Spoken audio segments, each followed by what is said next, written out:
E aí ele começou a falar o que você faz para espantar o vampiro, era uma coisa assim. E, então, sei lá, tem a cruz e não sei o quê. E aí, lá pela distância, ele falou, and you have to put garlic. Não sei se era na porta, sei lá o que era. E eu falei, colocar alho.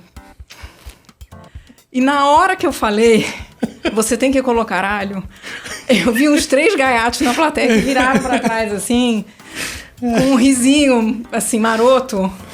E aí eu me dei conta, falei, gente, eu podia ter falado pôr alho, pendurar um alho, usar... Não, eu tinha que dizer colocar alho. Colocar.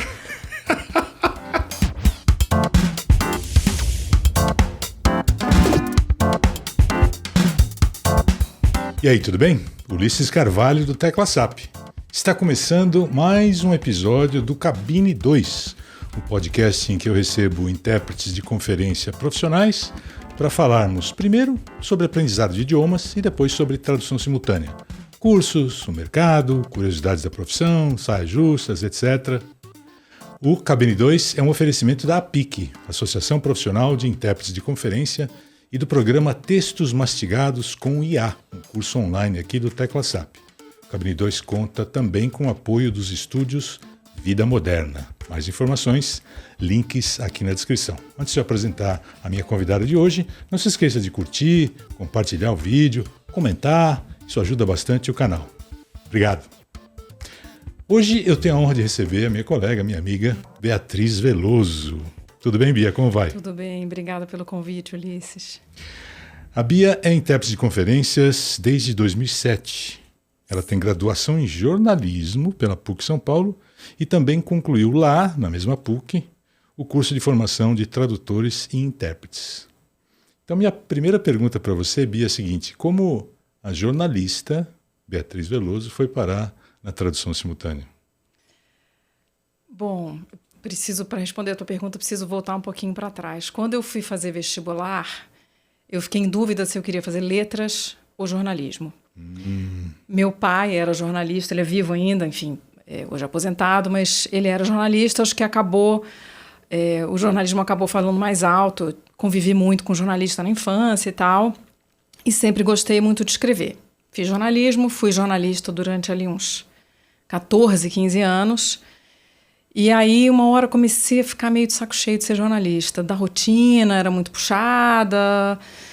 não tinha Ano Novo, não tinha Natal, trabalhava muito de madrugada. Imagino. E aí comecei a pensar em outras coisas que eu gostaria de fazer e descobri o curso da PUC, nem me lembro como, se eu li em algum lugar, sei lá. Eu já falava inglês bastante bem, o curso era à noite, então ele me permitia trabalhar de dia e estudar à noite. Comecei a fazer o curso da PUC à noite e achei demais, assim, eu adorei de cara. E aí foi que eu decidi dar esse salto, né? Na época não tinha filho, era um pouco mais fácil pedir demissão de um emprego, e foi aí que eu comecei a trabalhar como intérprete. Devagarzinho fui fazendo essa migração aí. Mas a sementinha, o gosto pela tradução, por letras, já existia desde o pré-vestibular, como você falou. Eu sempre gostei de línguas, sempre, desde criança. Sempre gostei de português, inclusive, né? De criança, me lembro de gostar de fazer redação, que é uma coisa que muita gente odeia. Eu sempre gostei de escrever, sempre gostei de ler e sempre gostei de estudar línguas, enfim. E acho que tive a sorte, o privilégio de ter uma família que pôde me proporcionar isso. Sem né? dúvida. Mas o gosto, o interesse inicial foi pela tradução escrita, pelo fato de você já gostar de redação, trabalhar em jornal... Não, na verdade, assim, quando eu trabalhava em redação, era muito comum me dizerem assim, tem que traduzir um texto da Economist, do New York Times, dá para ela que ela traduz. E eu gostava, até hoje gosto de fazer tradução escrita.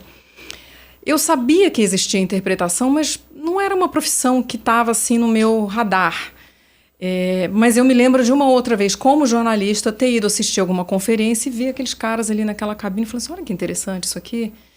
Então, quando eu vi que tinha o curso de formação... Eu nem sabia que tinha curso de formação, né? Depois é que eu fui descobrir que havia esse curso de formação. Outra coisa que me pediam para fazer quando eu era jornalista, quando tinha que entrevistar gringo. Eu trabalhava na editoria de cultura, então às vezes tinha que entrevistar ator, diretor, escritor, falava, dá para ela que ela faz. Então o inglês me ajudou também como jornalista. Mas depois é que eu fui descobrir que existia essa possibilidade de fazer uma formação para ser intérprete. Você fazia, me tira uma curiosidade, você fazia entrevista em inglês, depois você montava a matéria em português que iria ser publicada depois? Exato, nos veículos onde eu trabalhava. Eu fazia a entrevista em inglês, gravava, algumas fazia por telefone, naquela época não tinha internet, né? Fazia entrevista por telefone, muitas vezes viajei a trabalho para fazer essas entrevistas. E depois, enfim, tirava a fita, que era uma coisa chata pra caramba de fazer. Transcrevia, traduzia e editava e publicava. Que legal. Eu tenho uma hipótese, assim, não sei se é verdadeira. A profissão que mais se assemelha à nossa, eu acho que é jornalismo. Porque você às vezes está numa editoria, mas não pode fechar os olhos para as outras. Não vai jogar nas 11, né? Não vai trabalhar em todas, mas existe um pouco dessa transferência assim, de assuntos. Tem que conhecer um pouco de cada coisa. Não conhece nada assim muito profundamente como especialista, mas, de novo, tem que ter um conhecimento básico mais generalista. Tá certa essa minha teoria ou não? Super certa. Eu acho que, e não só...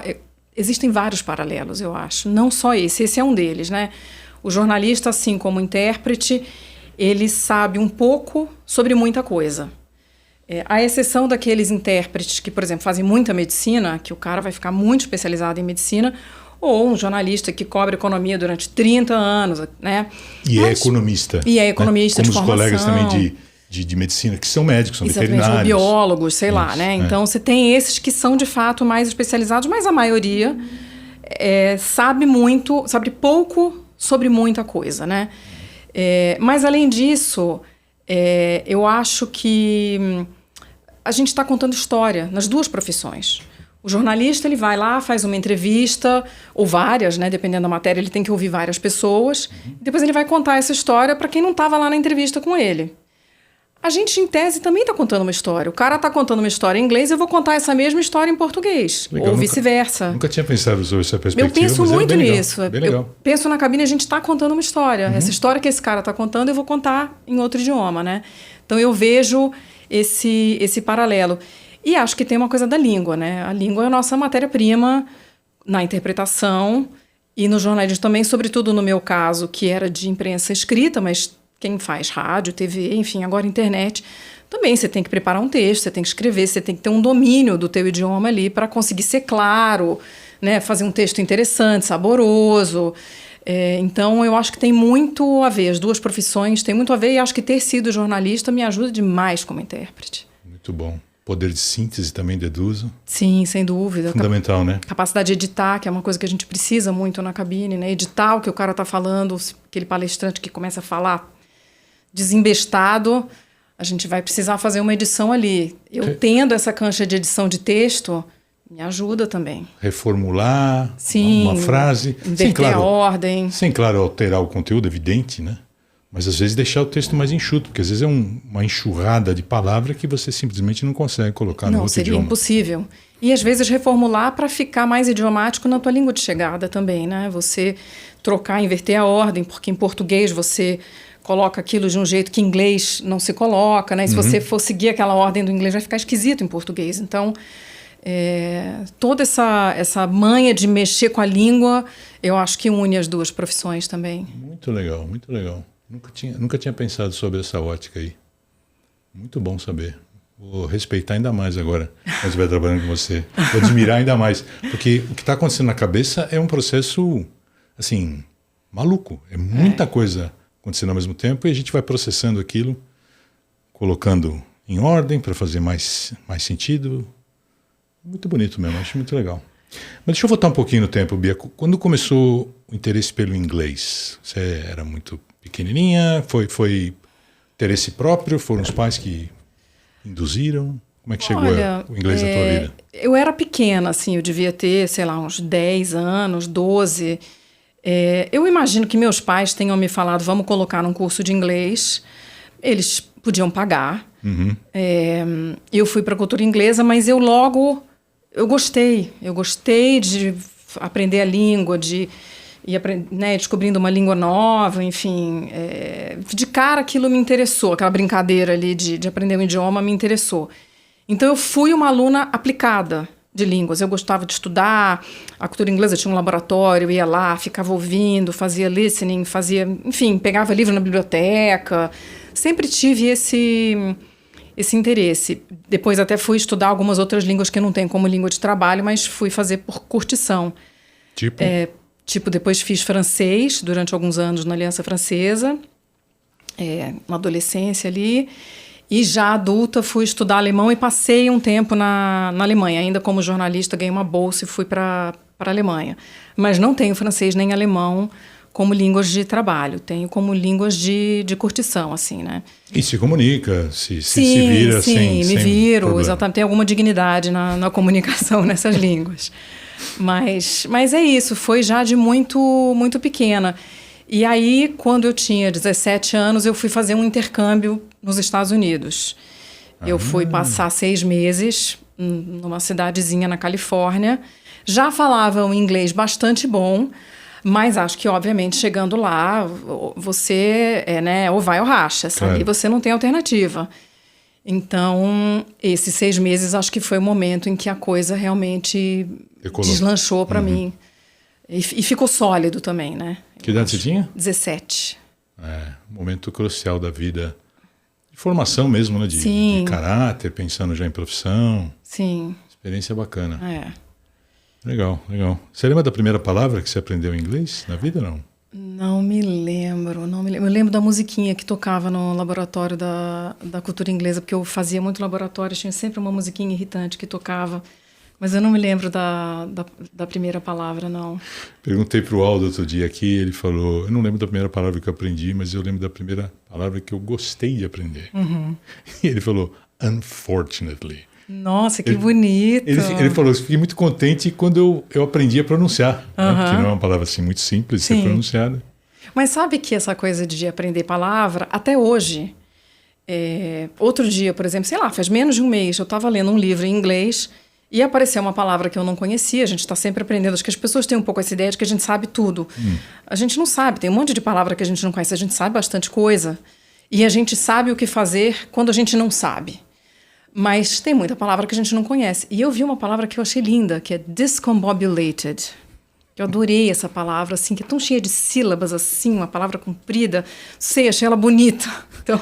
Quando você ouve, né, e sabe onde está a tônica, Exato. Aí você pronuncia a tônica com fé, com força, né? Exatamente. É muito bom isso mesmo. Que tipo de atividade na escola você gostava, Bia? Na escola normal? Escola de inglês. Escola de inglês. Tô focando mais no aprendizado de idiomas agora. Olha, eu achava aprender gramática meio sacal. Embora hoje, olhando em retrospecto, eu perceba que foi essencial eu ter essa base de uma gramática sólida, assim, né? Mas eu achava chato a parte da gramática. Eu gostava de listening, eu gostava de treinar a falar e gostava de ler. Eu gostava de ler, eu gostava da sensação de saber que eu conseguia decifrar aquilo. Era quase como se fosse uma coisa cifrada que você, com o tempo, você vai conseguindo decifrar.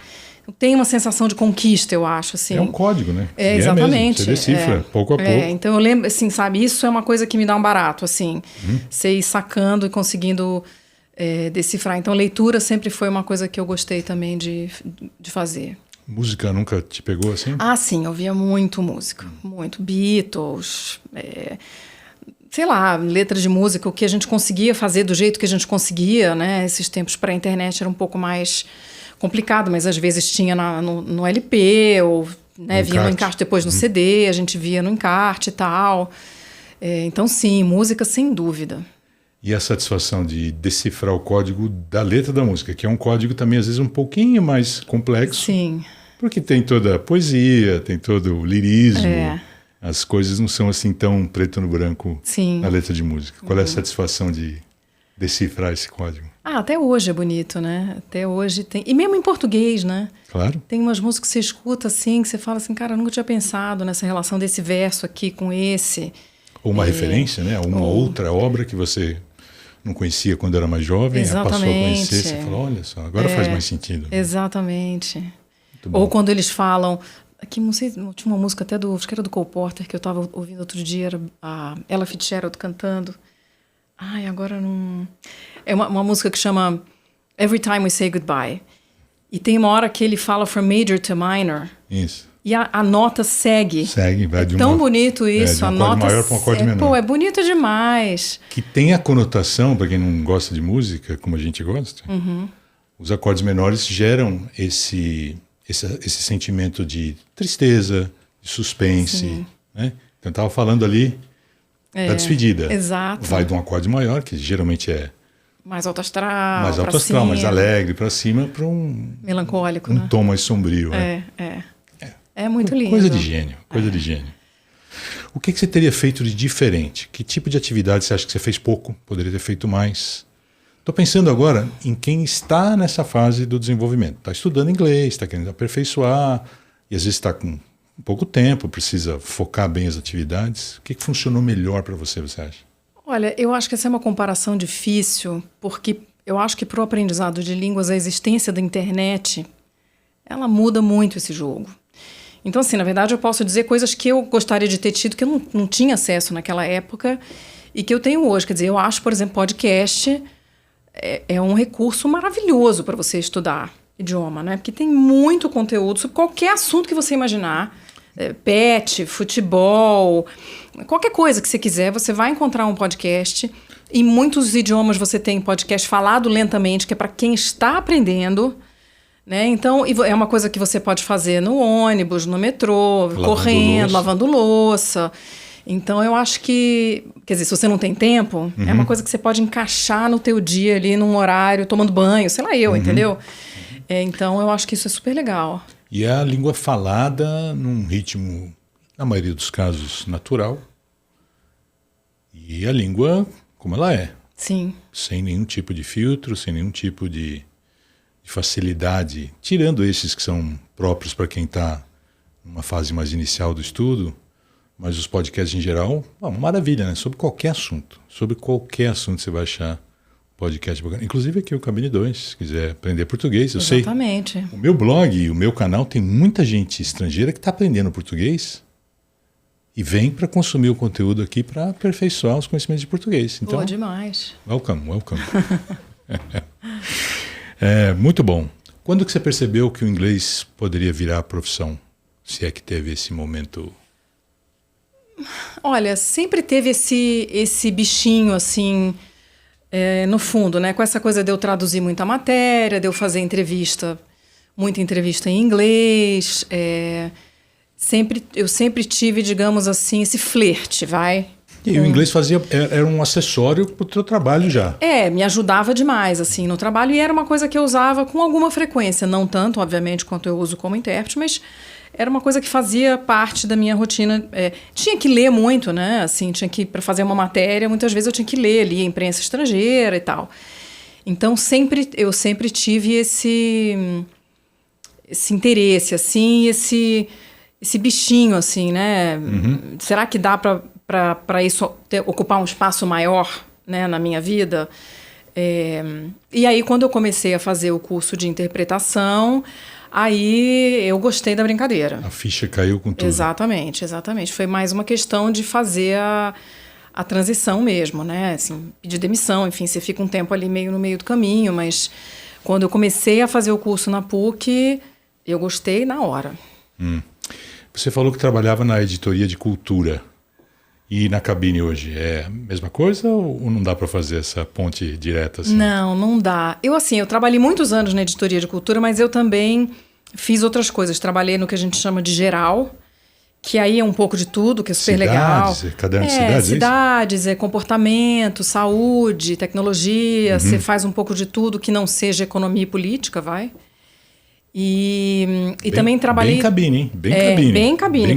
Pode cair qualquer coisa. Qualquer coisa. Matéria sobre religião, tudo. Mas siga, te cortei. E aí eu também teve um período que eu morei no Rio de Janeiro e trabalhei na sucursal do Rio. E sucursal você também acaba fazendo um pouco de tudo. A equipe é mais limitada, deduz? Sim, era uma equipe bem pequena. Você às vezes, inclusive, ajuda a redação principal com matéria que nem tem a ver com o Rio de Janeiro. Mas se está precisando de braço lá, você... Então, fiz um pouco de tudo em redação. Eu faço bastante coisa como intérprete na área de cultura, mas não só. Assim, gosto de fazer, é uma área que eu gosto muito de de trabalhar, mas faço muitas outras coisas, inclusive coisas que eu jamais imaginei que eu faria, que acabaram aparecendo, assim. Então, é bem variado o cardápio, e isso eu acho que é uma das coisas incríveis da nossa profissão, né? Te dá a oportunidade de se ver em situações, em assuntos, em contextos que você nem imaginaria, né? Assim, já tudo. Traduzi em palácio, que eu falo, não passaria nem na porta, né? Exatamente. É assim. Exatamente. É bem legal. E em favela também.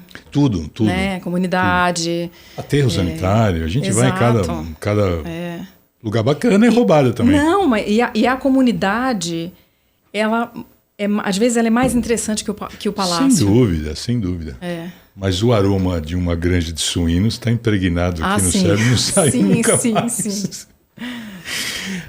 E hoje, o que você faz para manter o inglês ativo? Você falou que na época do jornalismo você tinha que estar sempre lendo, sempre acompanhando os eventos. Hoje, o que você faz para tanto manter o inglês na ponta da língua e também os conhecimentos gerais, para acompanhar o noticiário? O que você faz? É uma rotina regrada que você tem ou é tipo mais ou menos solto? Eu não tenho assim uma rotina regrada, mas acho que até porque isso faz um pouco parte da minha vida. Assim, não é que eu fale, vou fazer para estudar, né? Assim, então, eu continuo lendo muito jornal, enfim, leio jornal em português e assino alguns jornais em inglês, algumas revistas. Como eu falei, eu gosto muito de podcast, eu acho que é uma mídia assim, incrível. Eu já trabalhei em rádio, no início da minha carreira como jornalista, eu trabalhei em rádio. E é demais trabalhar em rádio, eu amava trabalhar em rádio. E o podcast é um pouco um rádio que você leva com você e você ouve na hora que você quiser, né? Sem dúvida. Eu, inclusive, prefiro só ouvir. Eu sei que hoje em dia tem muito, como a gente tem aqui, videocast e tal, mas eu gosto de ouvir. Então, eu ouço muito podcast. Eu ouço podcast do New York Times, eu ouço podcast do Washington Post, eu ouço do Guardian, eu ouço da BBC. Cada hora eu estou ouvindo um. Ouço em português também, muito podcast de notícias. Me informo muito por podcast. Claro. Leio nos 2 idiomas, leio bastante em português. Gosto de literatura, né? Eu gosto de ler muito ficção. E gosto de brincar de traduzir ficção também, né? Tem umas experiências aí. E uma coisa que eu gosto de fazer de vez em quando é pegar um livro de um autor que eu gosto, estou fazendo isso agora, um livro que eu li há muitos anos, traduzido, que chama Desonra, do Coetzee, aquele autor sul-africano que ganhou o Nobel. Resolvi comprar ele em inglês, eu li há 20 e poucos anos esse livro, para ler no original. Mas eu ainda tenho a tradução na minha casa, ele é muito bem traduzido, esse livro. E então, você fica cotejando? Eu não fico cotejando o tempo todo, porque senão eu ia ficar louca. Mas uma passagem ou outra. Um parágrafo que eu olho em inglês e falo, olha só que encrencado isso aqui, vamos ver como é que esse cara resolveu. Acho que é o José Rubens Siqueira, se não me engano, que traduziu para o português. Que legal. E é muito interessante, porque você vai vendo as soluções, tem soluções muito boas, tem horas que eu digo, talvez eu fizesse diferente. E tem umas coisas que eu leio e falo, cara, de onde que ele tirou essa, sabe assim, você fica... Então, é um jeito muito legal de aprender. E na Vox, enfim, que é esse grupo do qual eu faço parte, né, digamos assim, um coletivo de intérpretes que a gente participa, a gente tem um grupo de vocabulário. Então, sempre tem alguém que manda assim, as coisas mais... Assim, nada a ver. Outro dia alguém mandou lençol de elástico. Eu nem me lembro mais como é que era, pra você ter uma ideia. Aquele que dobra assim? Exato. Como é que fala lençol? Sei lá, piano de armário. Sabe assim, umas coisas meio... ou assuntos que estão na imprensa, que pode ser que apareça num evento aí, né? Pode ser, não. Vai aparecer. Aparece, exatamente. Então, a gente troca muito vocabulário também. É um grupo que a gente deixa ali que é quase como se fosse um glossário, um repositório. E um ajuda o outro, né? O Jaime falou isso no episódio dele aqui, que ele tem lá um arquivinho, tudo que ele vê de interessante, uma solução bacana, ele sabe que tem uma probabilidade grande de aparecer um dia na frente dele, ele põe lá nesse arquivo. Eu faço a mesma coisa também. Estou sempre anotando, e para quem acha que a gente é influente, já é profissional, é todo dia, tá? Todo dia tem palavra nova, tem coisa que você não sabe, ou coisa que você já viu há milênios, e não lembra, não está assim, pronto para usar. Então é muito importante estar sempre revisando, remexendo esse baú para trazer à tona aquelas palavras que estão lá escondidas, né, no sótão. Não, e acho que uma coisa que é legal da nossa profissão, que tem muitas coisas legais, é que a gente aprende com o colega também. Muito. né? É muito comum a gente estar na cabine, já aprendi com você e com muitos outros colegas que eu vi falar os negócios e falei, uau! Né? Aí você vai lá e anota. Vou fazer, vou copiar. Vou copiar, exatamente. Olha essa solução, que lindo isso, né? Assim, então, aprender com um colega também é muito legal. Experiência incrível. E uma dica que eu queria dar para quem está estudando inglês, quando você falou de podcast, que você gosta, consome muito conteúdo, acho que a vantagem do podcast é que você aprende vocabulário, primeiro, usado em contexto. Você vê lá como é que é o collocation, como é que emprega, qual é o verbo que se usa com substantivo, aquelas coisas todas, e a pronúncia. Ler eu acho ótimo, não sou contra a leitura, pelo amor de Deus, não é isso. Mas a vantagem de você ouvir a palavra já te traz a pronúncia e aquilo fixa de um jeito que vem o pacote completo. Para nós que somos intérpretes, saber bem a pronúncia, ter segurança, né? Na hora de soltar a tônica. Não, a tônica é aqui, velho, é aqui que eu vou soltar. Todo o peso. Isso dá uma segurança maior na hora de você interpretar. E agora você falando, me ocorreram duas outras coisas para a pronúncia, que são coisas que eu uso e que insisto um pouco para meus filhos fazerem em casa. Uma que eu uso no trabalho, que esses dicionários inglês todos, eu acho que tem o Cambridge, o Oxford, o Webster, que é o de inglês americano, eles têm, você clica ali e tem o recurso de pronúncia. Né? Para a medicina, muitas vezes essas palavras do latim, que a gente bota tônica num lugar e o inglês bota em outra, né? Em medicina tem muito isso. Muito. Você reconhece a palavra porque ela vem do latim inteirinha, só que a pronúncia é diferente.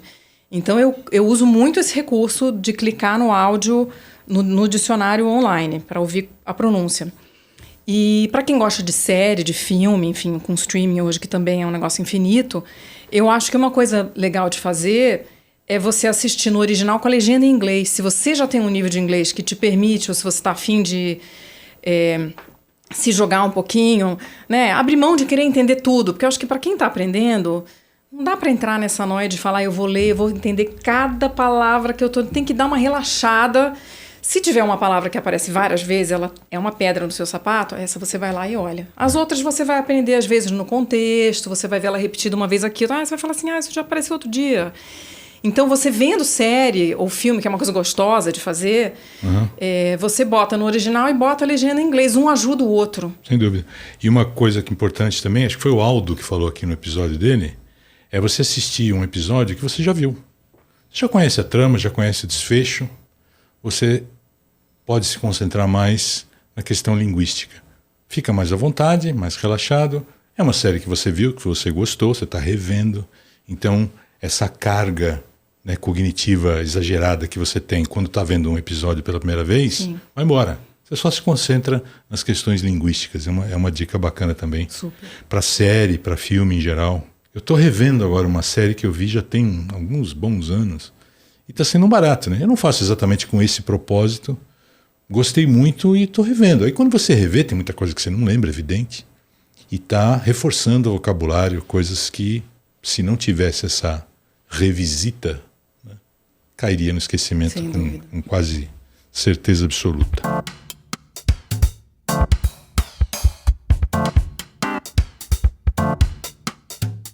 Muito bem, vamos virar a chave, vamos falar de simultânea. Estamos aqui para falar de simultânea. Vamos nessa. Nós viemos para cá para isso. O que foi mais marcante no curso da PUC que você fez, que você conseguiu levar assim, para a carreira? Era alguma atividade? Foi algum professor, uma professora? Um colega muito bom, né? Você falou que aprender com um colega no mercado acontece também às vezes na escola, né? Sim, você tem alunos que você fala, o que esse cara está fazendo aqui? Né? Olha, eu tive professores muito bons na PUC. Eu fui aluna da Lucielena França, que foi uma pessoa que me deu uma força enorme para eu fazer esse salto, assim, quando eu estava ali meio em dúvida, continuo no jornalismo, vou mudar... Ela foi uma pessoa incrível, assim. Ela falou, vai nessa que você leva jeito. Então, ela me deu aula de consecutiva. Tive aula com a Luciana Carvalho Fonseca, que hoje é professora na USP, né? É uma excelente professora, que também acho que foi um privilégio ter tido aula com ela de cabine. Então, acho que tive professores muito, muito bons. E acho que a coisa da formação, você poder fazer a cabine, a simultânea, num ambiente controlado, de teste, em que você pode errar o quanto você quiser, né? Para você ir pegando exercitando esse músculo, é um negócio maravilhoso. Porque eu lembro que quando eu entrei, acho que da primeira vez, um dia lá na PUC, primeira vez que eu falei, eu não vou conseguir fazer isso aqui nunca. Isso aqui não vai dar certo. Travou? Falei, não, isso aqui não vai dar certo, não vai dar, eu vou continuar com meus textinhos. E aí depois você vai conseguir... Aí tem um dia que eu lembro que teve um dia que eu fiz um negócio que a Luciana falou assim, isso aí foi muito bom, essa sua solução. Por uma pegadinha que ela botou um vídeo lá pra gente ver. E eu resolvi o negócio ali, aí eu falei, talvez eu consiga. É por aqui. É por aqui. Então, eu acho que isso é uma coisa que nós, intérpretes, continuamos fazendo. É uma profissão em que a formação continuada é essencial. E é infinita, é infinita. Eterna. A gente não pode parar de estudar nunca. O que é maravilhoso, né? Porque tá vivo, né? Se você continuar aprendendo, você tá vivo. Então, a gente continua... Esses exercícios que eu fazia na formação, eu faço hoje, obviamente, com propósitos diferentes, num nível diferente, mas a gente tem na nossa profissão muitos workshops, né, em que a gente faz, dá feedback para o outro, você aprende com um colega, desenvolve uma coisa que você quer desenvolver mais, ali, ou um idioma novo. Então, é uma profissão em que essa formação continuada e a possibilidade de você fazer a simultânea controlada, ela continua sendo importante ao longo da carreira, eu acho. Disclaimer, uma ressalva para o público em geral. Vamos começar a falar de trabalhos agora. Vou perguntar da Bia sobre alguns trabalhos. E a nossa ética profissional é sempre respeitada aqui. O colega não vai falar nome de cliente, nome de colega, situação, exceto para alguns eventos públicos que a gente faz, que é de conhecimento, né, geral, e aí não tem problema. Mas a Bia vai ficar à vontade para falar sobre os eventos que ela quiser falar, evidente. Nome de empresa, quem contratou, quem deixou de contratar, a gente não menciona. Eu quero saber, Bia, o teu primeiro emprego, o primeiro trabalho na cabine. O intérprete que está fazendo o primeiro trabalho está nervoso, isso a gente já sabe. Eu queria saber como você se sentiu antes, durante, depois, se foi uma experiência assim, marcante ou foi tranquila? Como é que foi essa primeira experiência? Olha, a primeira experiência assim, para valer foi em alguma gravação do Roda Viva, que era uma coisa que a gente fazia na PUC, os alunos eram chamados para fazer aquele programa da TV Cultura, né, de entrevista, quando vai convidado estrangeiro. E a gente traduz tanto para o inglês, para o estrangeiro, as perguntas, né, as perguntas que são feitas em português a gente traduz para o inglês e as respostas a gente traduz para o português para os jornalistas que estão na bancada acompanharem. Então, aquele é um ambiente que para mim já era familiar. Porque era um monte de jornalista fazendo pergunta. Depois eu me dei conta de como jornalista é confuso para fazer pergunta. Eu falei, gente, eu devo ter feito isso tanto na vida. É ela que está falando, não falei nada. Nossa, é ela que está falando. Às vezes tinha umas perguntas que o cara começava a fazer e você pensava assim, cadê essa pergunta? Né? E falando. Tinha até uns moderadores, eu lembro que falavam assim, você pode, por favor, fazer a sua pergunta? Mas, enfim... Então, eu acho que isso me ajudou. É claro que eu estava nervosa, eu estava super nervosa. Eu acho que essa coisa a gente tem essa sensação do ao vivo, né? Claro. A simultânea te dá... Você tem que resolver ali na hora. Então, isso dá um certo frio na barriga. Mas eu lembro que eu estudei loucamente, né? Ouvi um monte de entrevista, fui ler, assim, fiz glossário, fichinha. Assim, estudei, sabe? Assim, como se fosse fazer vestibular. Então, acho que cheguei... preparada, e era um formato que já era familiar para mim, uma entrevista, que era uma coisa que eu tinha feito milhares de vezes na vida. Mas acho que ajudou o bichinho a me picar ali, sabe? Eu falei, eu gostei disso aqui, quero fazer de novo. Boa. Sensação de dever cumprido, saiu satisfeita. Sim, saí satisfeita. Muito bom, muito bom. Nem todo mundo tem essa sorte logo de cara, né? Eu acho que a gente sai satisfeito, quer dizer, nós como intérpretes, eu acho que nós somos os nossos piores críticos. Sem dúvida. Às vezes a gente sai de um trabalho falando, nossa, estava péssimo hoje, não sei o quê, putz, podia ter feito aquilo, falado aquela palavra, não sei o quê. Aí você encontra o cliente no corredor, o cliente fala assim, nossa, foi excelente, o pessoal está elogiando, obrigada, semana que vem a gente vai te chamar de novo. Então, a gente é muito crítico, né? Mas o formato do Roda Viva é um formato em que você vê ali na hora se está dando certo. Porque é um ping-pong. Então, você sabe se tá funcionando a tua tradução. Você está traduzindo ali na hora, o cara está respondendo a pergunta que foi feita, então a tradução foi boa. Feedback é imediato. É imediato. Então eu acho que foi um pouco isso. Eu devo ter tido essa sensação de que deu certo, porque eu falei, bom, eles se entenderam. Então alguma coisa eu devo ter acertado aqui nessa história, né? Sem dúvida. E eu queria dar uma dica para quem está começando na simultânea. Quando você falou que às vezes o jornalista não faz pergunta, né? É uma mini palestrinha. Isso acontece também em eventos em qualquer outra área. A dificuldade que as pessoas têm de serem sucintas e fazer uma pergunta direta, muitas vezes. E a dica que eu dou é um recurso que eu sempre uso para essas situações. O cara faz um mini monólogo e eu termino assim, do you agree? Ou seja, o senhor ou a senhora concorda? Porque senão fica uma coisa perdida no ar e quem está ouvindo não viu pergunta, não veio uma pergunta. Vai achar que a tradução foi ruim, né? Exato. Vai falar, a tradução não tá boa. Não entendi. Qual é a pergunta? Não entendi. E muitas vezes a pergunta original é que tá confusa. E não foi pergunta. Exatamente. Foi um comentário, foi uma Às observação. vezes eu falo, could you comment? Assim, eu só... Isso, é a mesma coisa. Exatamente, é a mesma coisa, mesmo efeito. Então fica a dica. Se você está traduzindo ali uma pergunta que não é pergunta, é uma mini palestra, você termina e fala assim, do you agree? Or could you comment? Muito bom. Estamos dando dica para quem está aprendendo inglês, dica para quem está no caminho da simultânea. Muito bom.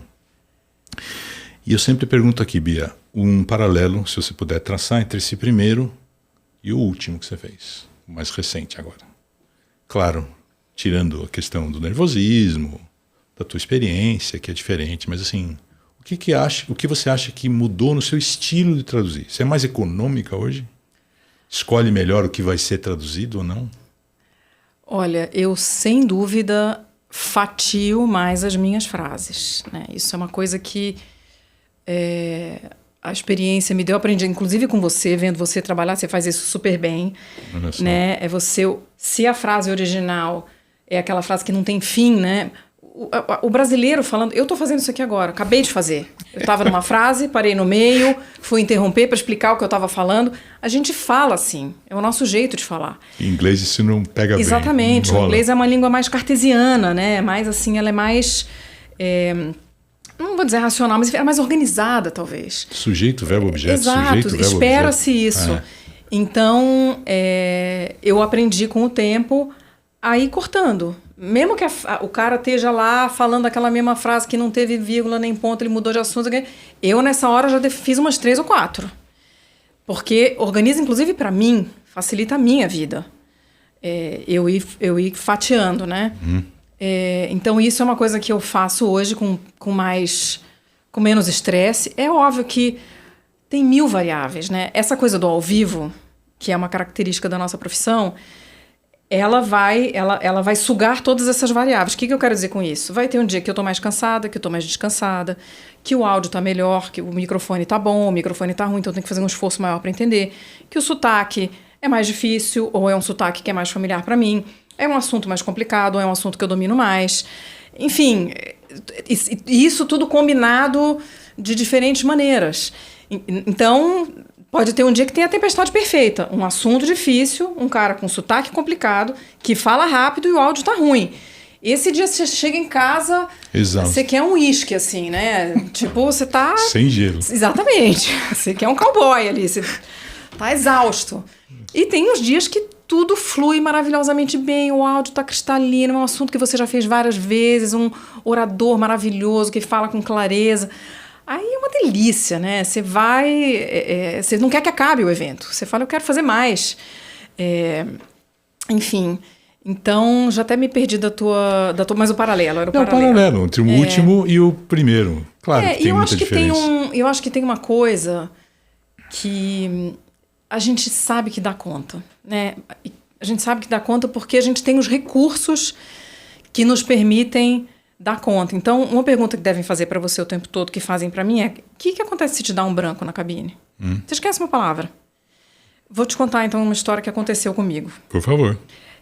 Eu estava trabalhando num teatro ali na FAAP. É um auditório que é tipo um bunker. Ele fica no subsolo, não pega internet. Eu estava sozinha, era um evento curto, de 1 hora. Né? Tem essa história que eu não sei, para quem não sabe, os intérpretes trabalham sozinhos.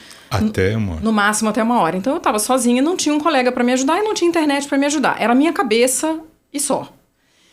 E era um cara dando uma palestra sobre eu não me lembro se era um festival de curtas-metragens, mas ele mostrava vários trechos de curtas-metragens sobre todos os assuntos que você pode imaginar. Então eu lembro que tinha que eram uns caras pulando de um trampolim numa piscina, tinha um outro que se passava, não sei se era na Guatemala, mas eram umas ruínas. Então, assim, era um tipo do trabalho que cai qualquer assunto, porque os documentários eram sobre qualquer assunto.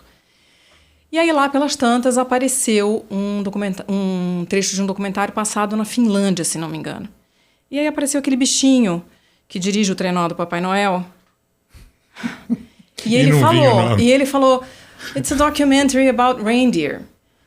Não veio. Aí eu pensando assim, na minha cabeça, enquanto eu traduzia, eu estava ali trabalhando sozinha pensando, é aquele que puxa o trenó do Papai Noel. Eu pensando isso na minha cabeça. Mas como é que chama o danado do Exato. bicho? Aí eu falei assim, é um documentário sobre esses animais. Daqui a pouco lá vem o reindeer de novo. E eu pensando, não é lhama. Veio lhama na minha cabeça. Falei, gente, lhama é nos Andes. Eu pensando, traduzindo, pensando isso. A lhama é nos Andes. A lhama não é um animal nórdico. Na terceira vez, finalmente, veio. Mas assim, é isso. Você fala o animal, a gente aprende. Obviamente, o ideal é que você tenha a solução perfeita ali na hora, mas não é da natureza da nossa profissão você ter a solução perfeita o tempo todo, todas as vezes. E a gente precisa aprender o que fazer nessas situações e não ficar se chicoteando toda vez que acontece, porque vai acontecer. Não é uma profissão. Se você tem transtorno obsessivo compulsivo, é super perfeccionista, vai sofrer. Vai sofrer. Eu dei muita aula de interpretação, né? E é muito comum isso acontecer com o tradutor. Quem vem da tradução escrita vem com um rigor, assim, uma chibata muito afiada, sabe? E eu falei uma vez isso no curso, que na cabine não tem espaço para o rigor da escrita. A escrita você volta, você pesquisa, você abre a Barça, lembra da Barça, a enciclopédia? Google, liga para um amigo, consulta, revisa, vai e volta. Cabine não tem isso. Cabine você tem que conviver com o ao vivo, com a emoção, adrenalina do momento. É show, não é gravação, não é estúdio. Tem que ter recurso e aprender a não perder o rebolado. Falar com calma, né? Manter uma voz tranquila, não largar no meio do caminho. Enfim, acho que essa é a diferença entre o primeiro e o mais recente, né? São esses recursos que a gente vai aprendendo e vai desenvolvendo. Então, eu acho que o que eu tenho hoje que eu não tinha é essa caixa de ferramentas. Isso, né? À minha disposição. Que a experiência nos dá. Talvez você tivesse a caixa de ferramentas, você só não sabia onde ela estava guardada. Ou eu estava tão desesperada ali que eu não conseguia nem pegar as ferramentas, né? Que conselho você daria para quem está nessa fase agora? Quem fez o curso, ou ainda está fazendo, está aguardando a primeira oportunidade? Olha, eu acho que é muito legal a gente se gravar, né? Isso eu faço até hoje. Sou intérprete há 18 anos. Até hoje eu me gravo. E depois escuto. E fico me chicoteando muitas vezes. Ai, que feio, como ficou feio isso, não sei o quê. Podia ter falado de outro jeito. Mas enfim, algumas horas eu olho e falo assim, isso aqui ficou bonitinho. Tá. E aquilo que você não ficou tão satisfeita, da próxima vez você dá uma caprichadinha e fica mais perto daquilo que seria o ideal. Exato. Mas eu acho que se gravar é uma coisa, quer dizer, hoje com a internet você pode pegar vídeo no YouTube, fazer uma simultânea na sua casa, gravar essa simultânea, depois voltar lá no vídeo, cotejar o que você gravou com o original, ver onde que você tropeçou, foi um número, foi um nome próprio, ou foi um trecho que a pessoa falou mais rápido, enfim. Então eu acho que se gravar, né, fazendo simultânea é uma coisa interessante. Eu acho que na medida do possível se aproximar das associações, se você está começando a entrar na carreira, né? A gente tem a APIC, tem a Brates, tem Sintra, tem várias associações, organizações que representam intérpretes e tradutores, que oferecem cursos, enfim. Congressos, exatamente. E onde você vai conhecer colegas, né, que podem te ajudar. Eu acho que é uma coisa interessante. E assim, para quem está começando, né, eu sempre digo assim, fala com a tua rede. Todo mundo tem uma rede. Você vai ter um vizinho, um tio, um primo que trabalha numa empresa. Fala para essa pessoa que está fazendo simultânea. Né? É um jeito de você ir começando, porque esse começo é difícil mesmo. Né? Você entrar no mercado pode ser muito difícil. Então, eu acho que ir dizendo para essa rede aí, todo mundo começou um dia em qualquer profissão que seja. Na nossa, igual. E não descarte a possibilidade de falar não. Eu sempre gosto de dizer isso. Porque às vezes no ímpeto de querer começar a trabalhar, você acaba aceitando um trabalho para o qual você não está preparado. Não é um assunto que você domina, você não recebeu o material com antecedência, não teve tempo de se preparar. Tudo contrário, é hora de falar não. E ter calma. Você, por exemplo, fez o teu primeiro numa emissora de televisão, um programa de entrevista, você era jornalista, se preparou pra caramba, evidente, mas era um ambiente mais familiar.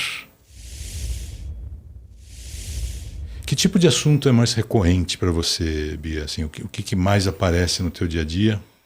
Olha, eu faço muito... Bom, acho que a gente está gravando esse podcast aqui no momento próximo do fim da COP. Meio ambiente, acho que para quem trabalha com português do Brasil, esse é um assunto que sempre vai aparecer. Né? A Amazônia é aqui, a gente está no foco desse assunto.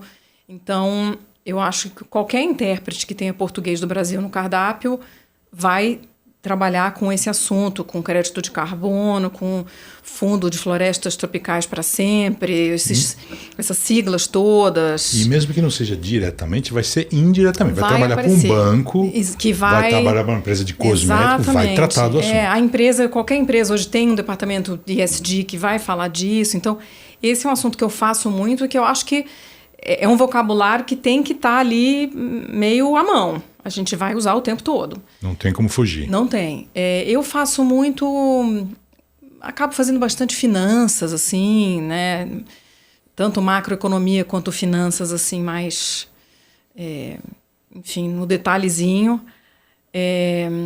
Faço cultura, de vez em quando, aparece, até por contato que eu tinha da minha época de jornalismo e tal, e um indica para o outro. É o que você mais gosta? Eu gosto muito, assim, eu gosto muito de fazer cultura, mas eu não sei se eu diria que eu acho que o que eu mais gosto não é necessariamente um assunto. A gente faz bastante agro também, né?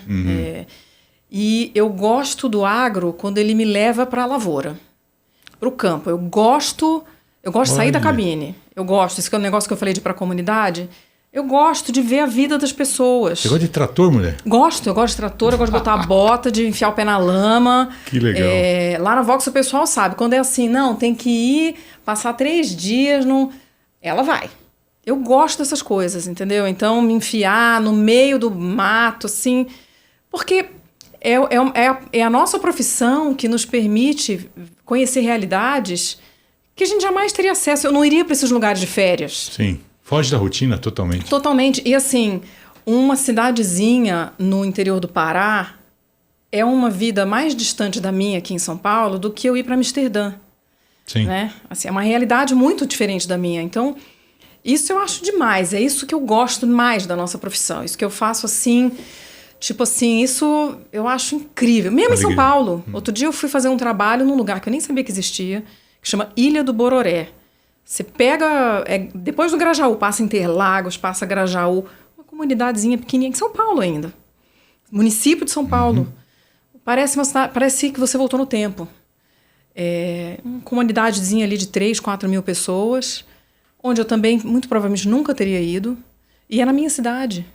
Então, essas coisas eu acho incríveis, assim, do nosso trabalho. Então, chegou o momento em que você vai descrever o evento ideal para Beatriz Veloso. Então, aqui, esse momento é assim, ó, você escolhe o assunto, a duração, o orador, o que tem no coffee break, que hora termina. Que difícil. Você escolhe tudo, menos a tarifa. A tarifa não pode escolher. Ai, gente. Você já deu deixa aí, pô. Eu acho que é uma coisa assim, é no campo. Tá. É assim, é um evento em que não é nem um evento, né? É uma viagem. Eu gosto muito de viajar a trabalho e de férias também. Então, alguma coisa fora de São Paulo. De preferência num lugar onde eu não iria a turismo, né? E com as pessoas ali do lugar. Isso é meu barato, assim.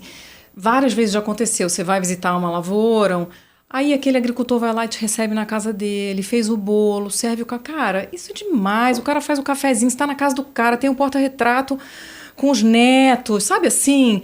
Eu acho demais, demais. Então, esse é o meu evento ideal. É o bolinho de fubá na casa lá no meio do não sei da onde, depois de você andar 5 horas sacolejando no carro. Uma van. Exatamente. E com um colega, porque quem faz esse trabalho são características diferentes. Tem gente que não gosta tanto, né? E tudo bem, acho que tem trabalho para todos os tipos de perfil, né? Mas, em geral, quem gosta desse tipo de trabalho é porque tá nessa vibe também, de vamos balançar na buraqueira na estrada de terra até chegar lá no... É esse o meu barato. Mas eu gosto também de pegar uma conferência um dia de cabine e tal, né? A cabine... Ela traz um aconchego para nós, né? Assim, ela é um ambiente conhecido e protegido. Então, não é que eu não gosto de cabine. Eu acho muito gostoso chegar de manhãzinha na cabine, abrir meu computador, botar minha garrafinha d'água, meu bloquinho, minha canetinha. Aquilo é conhecido, é familiar. Então, tem uma coisa de aconchego. E tem a proteção, aquele vidro ali tem um papel simbólico. A gente tá ali no fundo, ninguém tá muito olhando pra gente, né? Então, eu também gosto disso. Mas, assim, a estrada eu acho incrível. E eu lembro do episódio com o Walter. Estou falando toda hora de episódios que já tivemos aqui. Vão aparecer os links para você assistir depois. Vejam, são muito legais. O Walter falou uma coisa importante. Nesse trabalho que você faz, nesses trabalhos que a gente faz com agricultura, ele disse que a gente é mais necessário. Porque ali, de fato, precisam da tradução para poder acompanhar o conteúdo daquela conversa. E você vê a reação instantânea, né? Aquele sorriso, aquele balançar de cabeça assim, de quem está acompanhando. E você sabe que é por conta da tua intervenção ali. A satisfação é imediata. É muito gratificante. Muito legal, muito legal. Muito bom. O mais difícil que você fez na vida, aquele que você queria sair correndo antes de terminar? Olha... eu me lembro de um trabalho, foi a única vez que eu tive uma crise de riso na cabine, que foi uma crise de nervoso. Assim, de eu ter que me levantar e passar para a colega. Olha! Era um evento super técnico sobre... era uma coisa de... Não sei se era de satélite, mas assim, de tecnologia, da coisa técnica do satélite. Eu tinha estudado pra caramba, mas assim, era muito difícil. E o palestrante era um senhor chinês que vivia na Alemanha e estava falando inglês. Sai da frente. Então, assim, quando ele começou a falar, eu não estava entendendo absolutamente nada. Nada. E eu tive uma crise de riso de nervoso. Eu estava nervosa. Eu falei assim, gente, essa foi uma hora em que eu falei assim, cara, minha caixinha de ferramenta não está me servindo aqui. Então... Eu lembro que eu me levantei e falei, eu vou deixar, a colega fez assim, ainda, tipo, ela pensando assim, olha a bucha que ela tá me passando, né? Porque ela também não tá me entendendo nada. E aí não que tivesse muito melhor para ela. Exatamente, eu levantei, falei, não, calma, vai dar tudo certo, voltei. E aí fiz o possível naquela situação. E tava muito difícil, porque eu lembro que depois veio uma pessoa da empresa, bateu na porta da cabine. Agradecer. Veio agradecer, falou, como é que vocês conseguiram? A gente não entende nada quando essa pessoa vem... E isso é até uma coisa que eu acho interessante, assim, de ver como os chineses estão falando inglês muito melhor. Eu fico impressionada com a qualidade do inglês que eles estão falando. Hoje em dia, excelente. Assim, é uma coisa de educação fortíssima, que a gente vê, né? Eu sou intérprete há 18 anos, então, se eu comparar o inglês de uma pessoa que vinha da China... há 15 anos e o inglês de uma pessoa que vem da China hoje... A média está bem melhor. É uma diferença muito grande. Assim, eles deram um salto que eu acho impressionante. Perceberam a importância de saber se comunicar. E tem uma disciplina ali de aprendizado que eu acho, assim... E o mais inusitado, assim, mais diferentão, que você não... Mais diferentão... eu acho que assim, tem umas coisas que são... A nossa profissão pode nos emocionar também, né? Assim, já tive várias situações... Eu sou uma pessoa emotiva. Me too. Então, e teve muitas situações em que eu me vi ali meio com a voz embargada. Então, por exemplo, teve esse foi um trabalho super legal que eu fiz, que era um jovem brasileiro que ganhou uma bolsa para estudar numa universidade americana. Um cara de uma família simples, né? Assim, sem muitos recursos. E quando ele foi se formar na cerimônia de formatura, a universidade resolveu contratar uma intérprete, porque os pais desse menino iam pegar um avião pela primeira vez na vida para ir para os Estados Unidos para ver a formatura do filho. Então, eu fiz isso de forma remota. Né? Essa cerimônia foi transmitida pelo YouTube. Aqui eu vou falar dos vários arranjos que a gente tem para fazer interpretação remota, né? Sim. Nesse caso especificamente, eu até expliquei, vai ter um atrasinho, porque o YouTube tem um delay, né? Sim. Eu assistia tudo pelo YouTube, fiz uma ligação com eles estavam lá com um celular, com um fone de ouvido, e eu fui traduzindo. Era uma cerimônia ali de 1 hora. E, o menino subiu no palco, fez um discurso, falou inglês, agradeceu meus pais, sem eles eu não estaria aqui. E eu pensando assim, eu estou traduzindo para esses caras. Depois ele parou 1 hora, falou português, aí eu fiquei quieta. E quando acabou, como era uma ligação, a mãe do menino abriu o microfone no celular dela e falou com você. E falou comigo, falou, minha filha, queria te agradecer. Foi tão... aí eu desmoronei, né?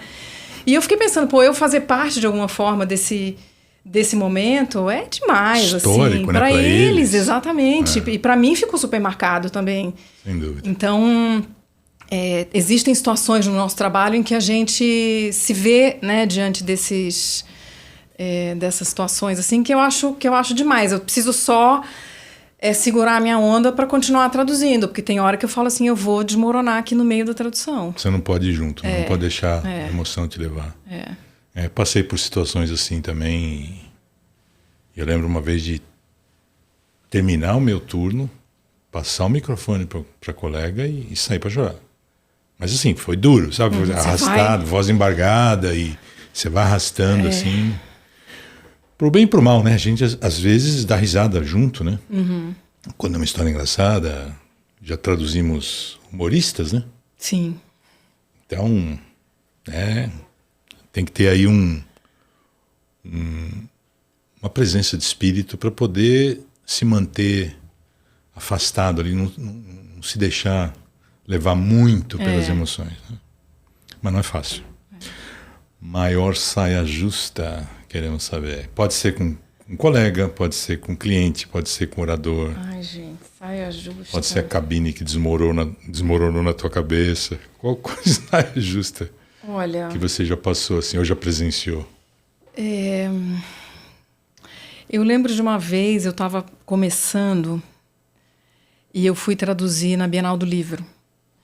Era um autor que tinha escrito um livro sobre vampiros. E aí, lá no AMB. Uhum. E aí ele começou a falar o que você faz para espantar o vampiro, era uma coisa assim.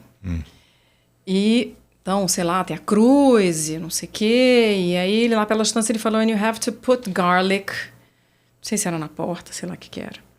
E eu falei, colocar alho. E na hora que eu falei, você tem que colocar alho, eu vi uns 3 gaiatos na plateia que viraram para trás, assim, com um risinho, assim, maroto. E aí eu me dei conta, falei, gente, eu podia ter falado pôr alho, pendurar um alho, usar... Não. Eu tinha que dizer colocar alho. Colocar. Mas eu me lembro disso até hoje, assim, faz já bastante tempo. Então, agora, sempre que tem um alho na parada, eu fico esperta. Você foi assim, usar. Isso, troca o verbo. E o pessoal percebeu. Dependurar. Você sabe um que se ele falou isso, eu lembrei de um que eu já fiz várias vezes, agora eu presto muita atenção para não repetir. Que é quando o cara vai, por exemplo, tocar um vídeo. Está dando uma palestra, né? E eu já traduzi mais de uma vez assim, vamos ver o clipe então. Um cacô. Muito bom. Vamos assistir, né, ao vídeo. Eu nunca mais falei clipe. Nossa, essa é boa, vou ficar esperta. Vamos ver o clipe então? Pode. Ótimo, ótimo. Muito bom. Bom, já entramos no mico. Já tem uma sessão agora Mico Leão Dourado. Já foi, né? Descemos a ladeira já. Ah, claro. Você lembra de alguma? Você preparou alguma história para contar pra gente assim de outro mico? A gente já contou dois agora. Outro mico. Ah, lembrei. Esse foi quando o Obama tomou posse pela primeira vez. 2008, né?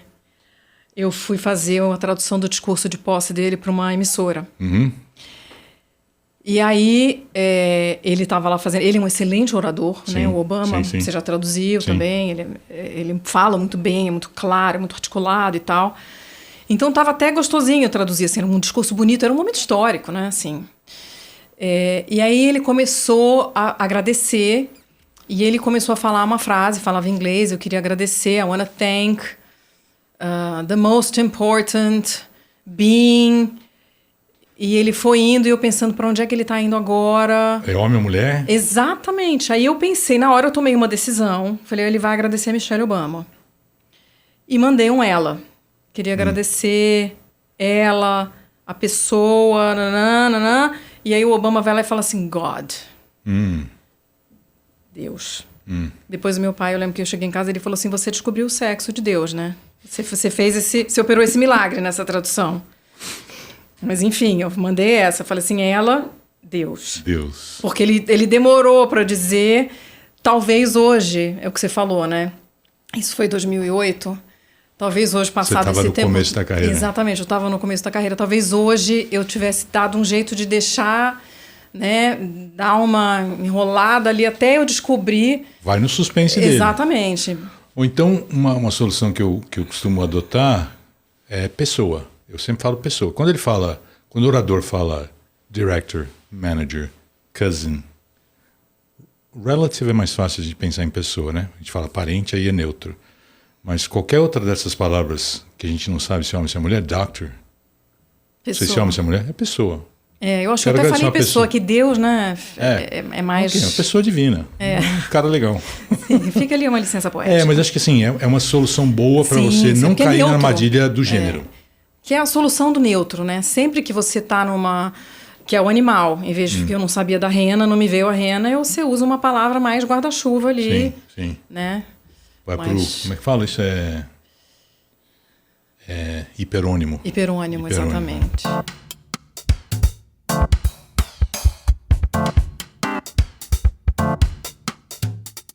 Bia, qual foi o trabalho mais legal que você já fez? Aquele que te deu mais satisfação? Foi elogiada, chegou em casa, botou a cabeça no travesseiro e se sentiu assim, realizada? Olha, eu já fiz muito trabalho legal. Eu vou falar de um que é mais ou menos recente, que está ainda fresco na minha memória. Eu fui fazer a tradução daquela autora Chimamanda Ngozi Adichie, quando ela veio agora para a Bienal. Eu não sei se você lembra, ela foi para a Bienal do Livro do Rio e foi participar de uma mesa com a Thaís Araújo. E deu um problema com a tradução lá. Simultânea, era uma coisa... eles acho que iam fazer uma legendagem automática que não funcionou, enfim. Teve que entrar uma pessoa ali... Um soluço. Deu um ruim lá na tradução. 2 dias depois ela veio para São Paulo e eu fui fazer a tradução simultânea dela num auditório aqui. Era 1 hora, também fui fazer sozinha. E cheguei lá pensando, falei assim, cara, não posso errar aqui. Ela tá vindo dessa experiência traumática, tem que dar tudo certo. Então, também fiz bonitinho, li livro, estudei. Cheguei lá, já gostava dela, né? Já tinha lido coisas dela, mas fui diligente. E uma pressão adicional de quem organiza. Exatamente, que já estavam estressados por causa do problema que tinha dado lá. Bom, fiz a tradução, foi um bate-papo super legal. No final, ela que estava ouvindo a minha tradução me agradeceu em público, falou, gostaria de agradecer a intérprete, muito boa a tradução, ainda perguntou, qual é seu nome? Aí alguém na plateia gritou meu nome, falou, gostaria de agradecer. Aí eu, putz, que delícia, né, tal. Acabou, eles até falaram, olha, gente, ela não vai poder autografar livro, porque tá corrida, agenda, ela tem uma programação e tal. Mas eu tava super feliz, falei, pô, dever cumprido. Guardei meu computador, botei minha mochilinha nas costas. Quando eu tava saindo, tava na rua, ia chamar um táxi. Veio uma pessoa, me cutucou nas costas, falou, você é a tradutora, vem cá, ela quer te conhecer. Me levou até o camarim, me apresentou para ela, falou, era ela a intérprete. Aí eu falei, bom, tô aqui com ela, me agradeceu, falou, foi ótimo, não sei o que. Eu falei, agora eu vou pedir meu autógrafo. Livro autografado, só você sabe. Exatamente, pedi, ela autografou, tirou foto comigo. Que maravilha. Assim, e aí quando eu saí, nesse dia, depois finalmente fui embora, liguei para meu marido e falei, você não sabe o que aconteceu, ela quis me conhecer. Fiquei tão feliz, assim, legal, foi uma legal. sensação muito muito boa. Muito bom, valeu a pena. Super. Valeu tudo a pena. Já emendando um pouco nessa situação, a parte da pressão extra que você deve ter sentido no início. O que você daria de conselho para quem está começando para lidar um pouco melhor com a pressão? Às vezes é uma personalidade conhecida, uma circunstância um pouco diferente, né? Evento com muito holofote, gera essa pressão nossa adicional. Às vezes é imposta por nós mesmos. Né? Coisa de televisão. O que você faz? Tem algum truque, algum ritual que você segue para aliviar um pouco essa pressão? Olha, eu acho que estudar muito. Né? Isso é uma coisa que... Porque quando você estuda, você chega um pouco mais... né? Você tá mais preparado. Então... É isso, você bota mais ferramentas na tua caixa ali, né? Muitas dessas personalidades famosas, se você for assistir, que é uma coisa que a gente faz para estudar, você vai lá no YouTube, no podcast e ouve várias vezes, porque você vai se acostumando com o sotaque, com o ritmo de fala e tal, e você percebe que muitas vezes elas falam a mesma coisa. Claro. E você, na hora de chegar lá para traduzir, vai ver a pessoa repetir o que você já tinha estudado antes. Então, obviamente, a nossa profissão exige esse estudo prévio, que eu acho que é uma coisa que deixa a gente mais tranquilo. E acho que aí entra talvez o que você falou de saber quando dizer não.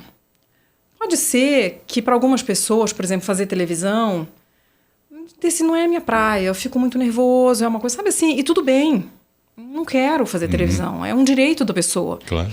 Né, decidir que aquilo é uma coisa que ela não faz. Então, acho que também nessa hora entra um pouco esse bom senso, assim, o que é para mim, o que não é para mim. Por exemplo, tem gente que fala, não faço jurídico. Eu até gosto de fazer jurídico, acho difícil pra burro, também estudo pra caramba, mas eu gosto. Mas eu acho muito honesto quem diz assim, não faço, não é a minha praia. E tem gente que faz bem. Exatamente, a Marília que esteve aqui faz lindamente. Então, acho que um pouco isso de saber o que não fazer. Aí acho que assim, sei lá, respirar um pouco, né? Acho que se a gente chegou lá e resolveu pegar o trabalho, então, né, chega lá, dá uma respirada. Se você estudou, está preparado, acredita em si mesmo. A gente precisa ter, na nossa profissão, a gente precisa ter confiança no próprio taco. É claro que tem dias que a gente está mais confiante, tem dias que a gente está menos. Mas... Sabendo do assunto, estando bem preparado, você fez o que era possível fazer. Exato. Se te puseram ali, porque preparo você teve, né? Você está ali. Eu costumo dizer para os alunos lá no EPIC, né? Que é um curso que eu faço todo ano, de reciclagem, que é o seguinte, a hora que abrir o teu microfone, cara, não tem intérprete melhor no mundo. É você. Porque é você que está ali naquela hora. Exatamente. E não tem outro. Então...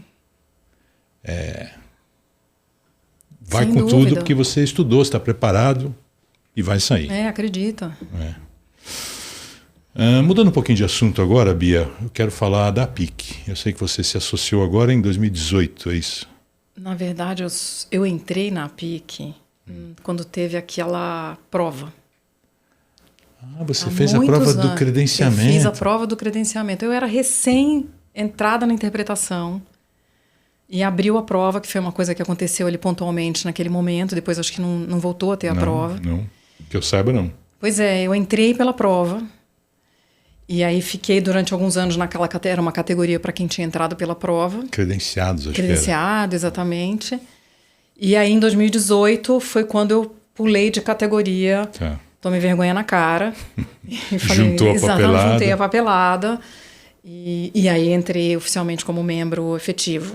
A pergunta que eu quero te fazer, Bia, é Por que você decidiu se associar? Por que você acha que é importante fazer parte de uma associação como a PIC? Tem muitos motivos, eu acho, para fazer parte de uma associação, né?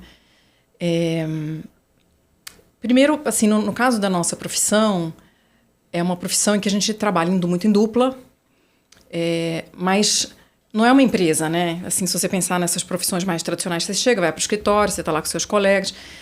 Tem uma coisa um pouquinho mais solitária, porque você trabalha com um colega aqui um dia, um colega aqui outro, né? A associação, ela tem essa coisa do grupo. Então, a coisa coletiva da associação, eu acho que para a gente é muito bom. Você pensar junto em soluções, né? Teve várias situações em que a PIC entrou em cena para a gente pensar junto. Pandemia, acabou o evento presencial. Pô, a PIC estava lá, vamos ver as plataformas, como é que funciona, né? E o coletivo ajuda muito nessa hora. Sem dúvida. Eu acho que é uma forma de você conhecer colegas, né, com quem você pode vir a trabalhar e que podem vir até a trabalhar para você, se você é uma pessoa que tem seus próprios clientes, você também... Os colegas também são nossos clientes, né? Então, acho que isso é uma coisa interessante. Você vai conhecer gente mais experiente, com quem você pode aprender uma porção de coisas. Vai ver e vai ser visto. Vai ver e vai ser visto.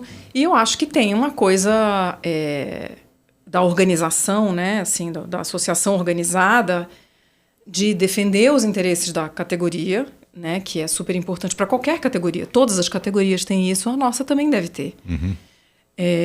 Boas condições de trabalho, enfim, né, um ambiente bom para trabalhar e tal. E também acho que a associação ajuda a informar os clientes possíveis, porque a nossa profissão, ela não é tão conhecida, né? Pouca gente. Não é uma coisa com que tanta gente tenha contato. Embora, uma coisa que eu acho interessante falar, sobretudo para quem não é intérprete, é que a interpretação ela está presente em tantas situações que as pessoas não imaginam. Quer dizer, quando você fala interpretação, muita gente pensa primeiro no Oscar, que é uma coisa clássica. Depois, sei lá, na ONU, né, nesses grandes organismos internacionais, onde a gente tem intérpretes e tal, ou num congresso tradicional, né, uns palestrantes falando lá na frente e a cabine aqui fazendo a tradução no fundo da sala. Mas todo intérprete com alguns anos de estrada já interpretou em situações do Arco da Velha, quer dizer, que seja na lavoura, seja na beira de um campo de futebol, assim, tudo é possível, né? Dentro de um ônibus, no octógono, no MMA. No octógono, na beira de uma piscina. Assim, a interpretação ela pode estar em muitos lugares. E eu acho que a associação também cumpre esse papel de falar para fora e de dizer essa profissão aqui, ela pode ajudar em inúmeras situações, né? Não é só, embora se chame intérprete de conferência, é o nome oficial da profissão, a gente trabalha em muita situação que não é conferência. Né? Eu lembro na época que eu fui da diretoria, recebi um e-mail, tinha sido mandado lá para o e-mail da associação, de uma pessoa que estava contratando intérpretes e queria saber da associação se ela estava sendo lesada ou não, porque o colega mandou orçamento com 2 intérpretes, um evento de X horas lá. Falei, não, é assim mesmo, está certinho, está tudo bonitinho. Para, não diria normatizar, não é bem isso. Mas definir parâmetros que vale para quem está chegando na profissão e para quem está contratando os nossos serviços, para saber se aquilo que está sendo cobrado é de fato legítimo, é justo, é o padrão, é a norma de mercado adotada. Né? Acho que é esse trabalho da associação também. Sim, sem dúvida. A sua opinião mudou quando você não era da associação, para depois que você passou a fazer parte? É difícil dizer isso, porque como eu entrei logo cedo, eu confesso que quando eu entrei fazendo a prova, eu entrei um pouco desavisada. Eu estava começando na profissão, era aquele momento de carreira que é um pouco difícil, porque você está entrando ali, você não conhece ninguém, você não tem cliente e tal. Eu pensei, pode ser uma boa eu entrar, é uma forma de eu começar a ser conhecida e tal. Então, eu entrei meio sem saber um pouco como que funcionava, o que a associação fazia. Eu na verdade, estava desavisada, inclusive, sobre a profissão como um todo. Eu estava começando com tudo. Bem nova assim. na profissão, tá? Então, Foi um pouco isso. Eu meio que caí de paraquedas. Eu fiquei surpresa de ter passado, inclusive. Acho que devo ter feito uma bela prova, mas foi uma coisa que me surpreendeu. Mas hoje...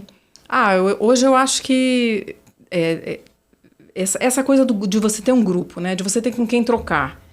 Porque é melhor você sofrer com alguém do que sofrer. Então, se a profissão está passando por um momento difícil, vamos resolver junto. É pandemia, vamos trabalhar junto aqui pra gente ver o que a gente faz com isso. Se estamos indo bem, que legal, vamos comemorar junto, vamos, sabe assim, vamos tentar mais junto. Eu acho que sempre essa coisa do coletivo, ela é super importante. Perfeito, perfeito. Bia, a inteligência artificial é um assunto que está presente aqui em todos os episódios do Cabine 2 e o de hoje não seria diferente. É ameaça ou é aliada, por enquanto? Olha, eu oscilo. A minha opinião sobre esse assunto é um pouco esquizofrênica.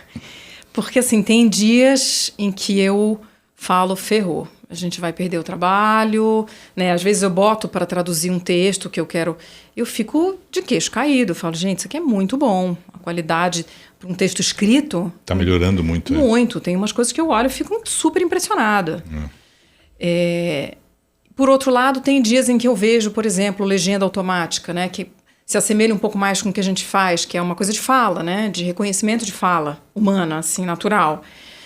Que aí é aquelas coisas engraçadas, uns erros, sabe, cômicos, meio ridículos. Aí eu vejo isso e falo assim, bom, tô tranquila, ainda tem um tempinho aqui, né? Não vai conseguir fazer tão cedo. Então, eu não sei, eu não arrisco um palpite. Eu acho que a inteligência artificial, ela pode ajudar, sem dúvida, naquelas situações em que não haveria um intérprete, pelo menos agora, que não haveria um intérprete por um problema logístico, ou financeiro até, às vezes, né? Existem situações, sei lá, uma pessoa física que quer fazer uma conversa que não faz sentido contratar um intérprete profissional, vai usar uma legenda dessas para entender um pouquinho ali, para não ficar totalmente no escuro, né? Ou entre duas línguas raras, digamos assim, que talvez você não encontre um intérprete com aquela combinação. Acho que para essas coisas vai ajudar pra caramba. Assim como ajuda para viajar, para você pegar um táxi, pedir uma comida num restaurante. Pô, isso é maravilhoso, né? Embora eu tenha lido outro dia alguém falando que eu achei interessante, eu não tinha pensado nisso. Um texto que eu li, não lembro quem foi que escreveu. Mas que a tradução automática, ela tira esse elemento da viagem, que é essa coisa de você fazer a mímica, sabe? Assim, o perrengue, ele costumava fazer parte da viagem, né? Você não entender, fazer uma mímica, pegar um mapa, indicar... perde um pouco esse charme, digamos assim, e até o contato humano, às vezes, né? Sim. Mas, obviamente, tem umas horas que é um alívio, né? Eu tô comendo, isso aqui que eu tô comendo é frango, sabe assim, carne. Perguntar onde fica a farmácia mais próxima. Exatamente, preciso assim. comprar um remédio e tal. Então, ajuda pra caramba. E, assim, a gente usa também, né? Eu acho que não faz sentido achar que nós estamos contra, porque nós usamos a inteligência artificial. E eu quero saber como você usa. Na preparação... Durante o evento?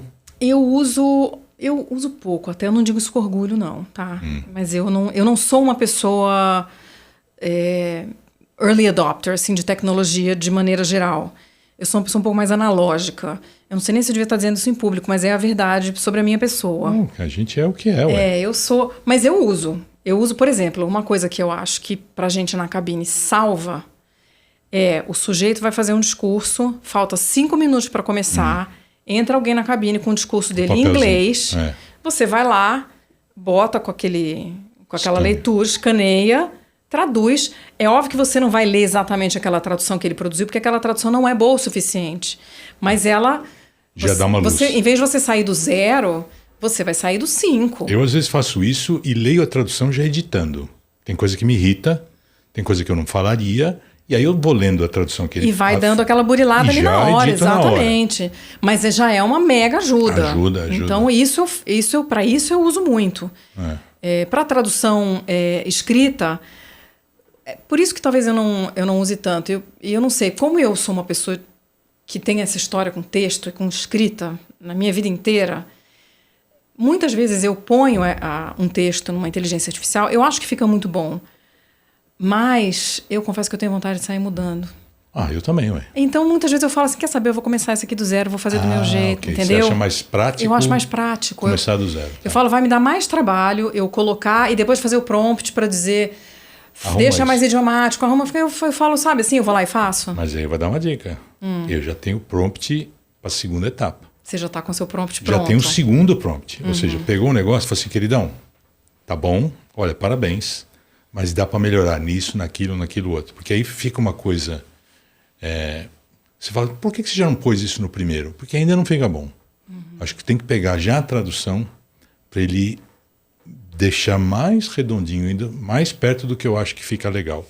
Ainda assim, a segunda passada, eu vou querer mudar a coisa. Mas já é um baita adianto. Principalmente quando chega o texto 10 minutos antes, 5 minutos antes. Se eu fosse fazer a tradução para valer, que muitas vezes esse discurso que a gente recebe é gravado. O executivo não lê aquilo naturalmente. Ele vai colocar uma gravação. E na edição dessa gravação tem um truquezinho que os softwares fazem, que é podar os espaços em branco. Ou seja, você percebe, esse cara morreu asfixiado, porque não respirou uma vez em 18 minutos de discurso. Numa situação dessa, se eu fosse traduzir a seco, simultânea para valer, eu ficaria ruim. Aí eu acho melhor ler a tradução que a máquina soltou, com as imperfeições naturais, com aquelas coisas mais engessadas, mais artificiais, mas ainda assim viáveis, porque eu me vejo muitas vezes, Bia, não conseguindo ler o texto traduzido na velocidade que o cara tá tão rápido que não dá nem para acompanhar, né? Exato. O software faz isso automático, né? Olha, pausa de mais de meio segundo, corta. A gente ouve podcast, eu gosto de editar as coisas, eu fico prestando atenção. Você vê muito podcast que é todinho editado assim. O Daniel está aqui, não vai me deixar mentir, não é isso, Daniel? Confirma? O software tira todos os... O cara não respira. Não pensa, como eu parei agora para pensar, refletir que palavra que eu vou usar. Então fica impossível fazer simultânea a vera. Então é o seguinte, você editou aí, eu uso as minhas artimanhas aqui também. E tem uma coisa, eu estou ouvindo você falar e pensando assim... Em alguns casos, dependendo do texto que eu tenho que traduzir, ou até do texto que eu tenho que escrever, porque eu ainda gosto de escrever, né? Escrevo sobre interpretação, enfim. Se eu for pedir para a inteligência artificial fazer para mim, eu estou tirando um prazer que eu tenho. Eu gosto de traduzir. Eu gosto de sentar e pensar naquele texto, que ordem que eu vou botar, que palavra que eu vou botar aqui. De repente eu vou trocar essa hora. É um quebra-cabeça. Então, em alguns casos, a inteligência artificial é maravilhosa, porque ela vai fazer um serviço que eu não quero, que eu não tenho tempo de fazer, que eu preciso fazer rapidinho. Mas tem casos em que eu não quero botar, eu quero fazer. Aquilo me dá prazer. Aquela tradução, aquele texto, pensar na solução, ou escrever um texto do zero, é uma coisa que eu gosto. Então, talvez por isso, eu sei que para muita gente escrever é sofrido. Para mim não é. Não é à toa que eu fui ser jornalista de imprensa escrita. Então, às vezes eu não uso. Me perguntam se eu uso, eu falo, eu não uso porque eu quero fazer. E posso. Né? Se naquela circunstância eu tenho tempo, beleza. Vai ter hora, vai ter língua que eu não sei, vai ter hora que eu não tenho tempo, aí ela vai salvar a pátria. E ainda bem que é assim, viu, Bia? Porque eu sou testemunha e os textos que você produz lá no LinkedIn, por exemplo, são uma delícia. Textos que você fala sobre a nossa profissão, sobre algum evento, algum caso diferente, assim, são uma delícia de ler. Ainda bem que a gente sabe que é você mesmo. Sou eu mesmo. Não é inteligência artificial. É isso, Bia. Muito obrigado por ter aceitado o convite de participar aqui no Cabine 2. Foi um prazer. Obrigada a você. Obrigada pelo convite. Foi muito legal. É isso. Maravilha. Esse foi mais um episódio do Cabine 2, um podcast sobre interpretação de conferência, oferecimento da APIC, Associação Profissional de Intérpretes de Conferência, do programa Textos Mastigados com IAC, um curso online do TeclaSap, e o Cabine 2 conta com o apoio dos estúdios Vida Moderna. É isso, a gente se vê até lá. Tchau, tchau.